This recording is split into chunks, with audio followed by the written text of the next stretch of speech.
আমরা দেখতে পাচ্ছি যে আমাদের বাংলাদেশ আওয়ামী লীগের সমর্থনে যেই পেজগুলো, যেই ফেসবুক অ্যাকাউন্টগুলো কাজ করত, এরকম 50টা পেজ এবং অ্যাকাউন্ট তারা ব্লক করে দিয়েছে।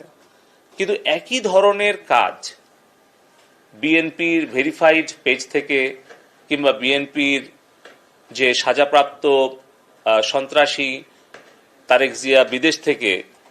ইউটিউবে বা ফেসবুক লাইভে এসে যে সকল বক্তব্য দিচ্ছে, সেগুলো কেন ব্লক করা হচ্ছে না, সেই কন্টেন্টগুলো কেন টেক ডাউন করা হচ্ছে না,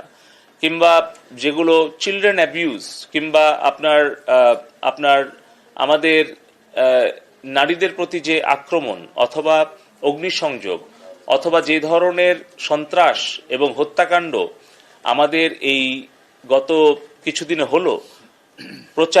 প্রচারণা গুজবের কারণে, সেগুলোর ব্যাপারে তারা কোনো ধরনের দায়িত্বশীল কোনো প্রতিক্রিয়া দেখায়নি।